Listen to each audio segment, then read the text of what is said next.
Sa totoo lang, yung kanilang pinaggagawa ngayon dyan sa House of Representatives, which is a blatant violation of the provisions of the Constitution as stated by Attorney Bondok a while ago, on Article 11, more particularly Section 3, and Article 3, which is the Bill of Rights.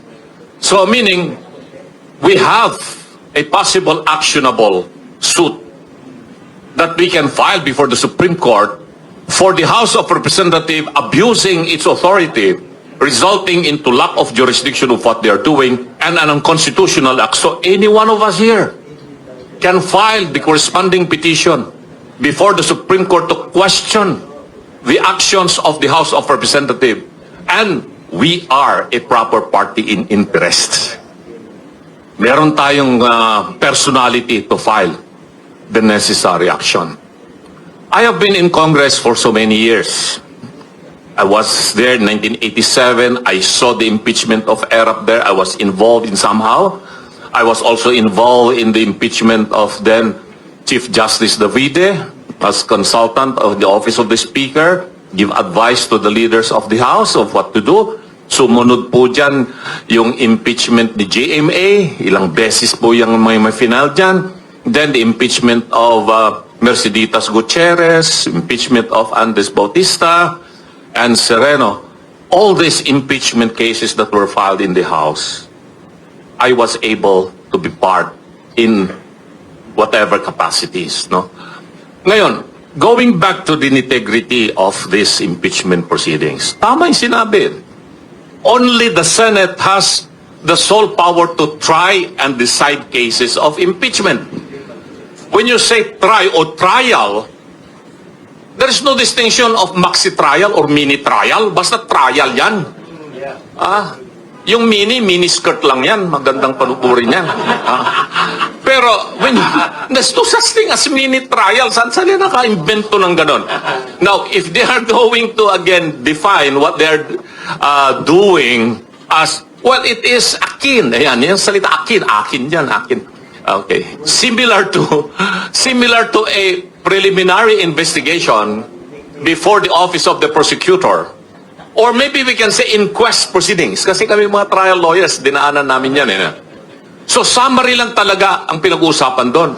Whether it's an inquest proceedings or preliminary investigation before the office of the prosecutor, then the only things to be considered by the prosecutor would be what? The complaint affidavits. And the affidavits of the witnesses, if there are any, and the counter affidavit of the defendant or respondent, or the real pieces of evidence that have been recovered. And if these are sufficient, then they will file the corresponding information in court. Yun lang ang gagawin. Hindi pwedeng magkaroon ka ng tawagin ng piskal kung sino-sino yung mga wala naman silang participation that they have not filed any document in form of affidavit. Because that is fishing expedition na yon. Fishing expedition yon. Yung ginagawa nila ngayon, okay, dapat pagbasihan lamang nila. They have already determined yung substance is there. Compliant daw. So, compliant ba yung complaint? Compliant ba doon sa mga attached affidavits? Ngayon, kung meron silang clarificatory hearing, ang tawag ko dyan, hindi trial. They have to clarify those provisions or those allegations in the affidavits that were filed by those potential witnesses or by the complainants. Then they can conduct a hearing. Clarify nyo nga ito. What do you mean by this? That is clarificatory hearing.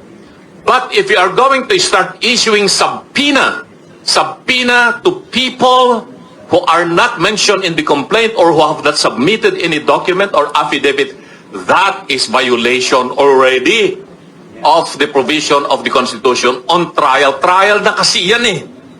No, sabihin mong mini trial, ano mini trial? Pagkakaiba ba yan sa maxi trial or trial?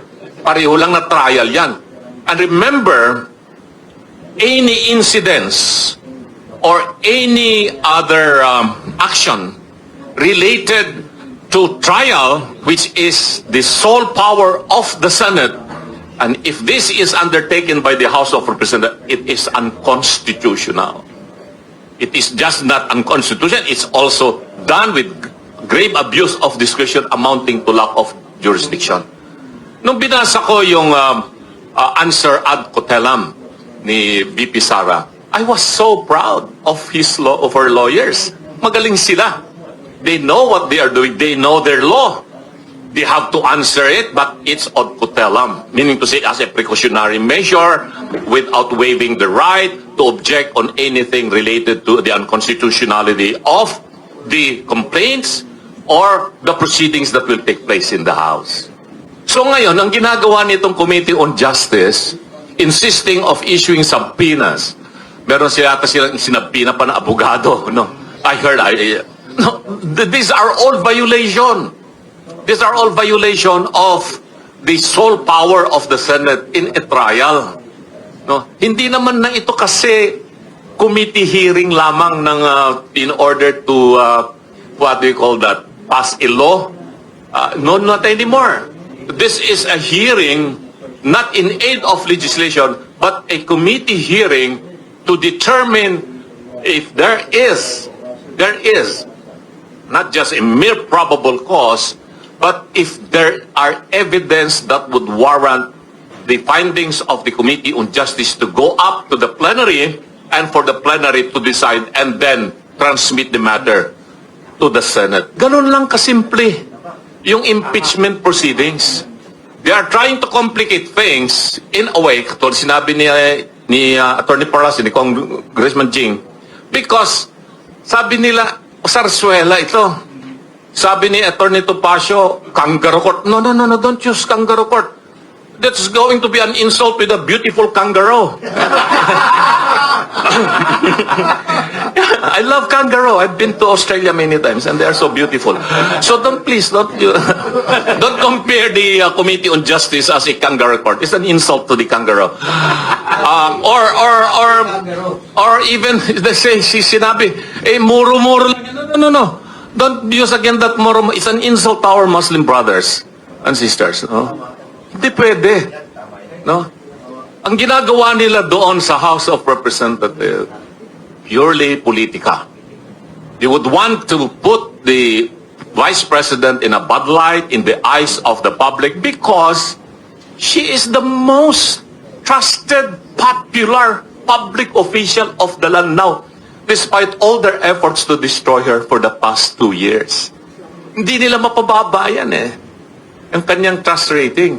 And, you know, if you read the decisions of the Supreme Court, the 2025 decision, the motion for reconsideration of 2026, klaro, sinabi ng Supreme Court, this impeachment is not only political, it is also legal process. And when you talk of legal process, the main basis of looking at the legality or illegality of the proceeding is what the Constitution provides, because the Constitution is the supreme law of the land. It is the fundamental law of the land. So anything that is contrary to Article 11 in relation to the Bill of Rights is unconstitutional, therefore it is illegal. And what they are doing right now, it is illegal. May nagtanong din sa akin, paano yung subpoena? Pag pinadalhan ka ng subpoena ng Committee on Justice, if they are not going to, if the one that is being addressed to would not attend, can he or she be cited for contempt? Well, for sure gagawin nila yun. Iko-contempt nila yun. Mapapa-arresto pa nila. But would that be a legal action of the House? No. No. It will be unconstitutional. It will violate due process, the right of the person. Because here, it's no longer just be a resource person. Napapatawag mo siya para magbigay ng kanyang opinion, nalalaman niya tungkol sa isang batas na nakabinbin, panukala na nakabinbin, in order to be passed by the committee. Ito hindi na Itong Committee on Justice here is acting not just a mere committee of the House that's going to pass pieces of legislation, but eventually it will become the body that will prosecute these impeachment proceedings in the House. So tama rin yung sinasabi na it is similar to the preliminary investigation or inquest proceedings. Then so submitted yan. Sige, I admit. Similar, but it's not the same. But you cannot go beyond what is allowed and authorized in a preliminary investigation or inquest proceedings. Because going beyond that would be violation of the Constitution. So yun lang.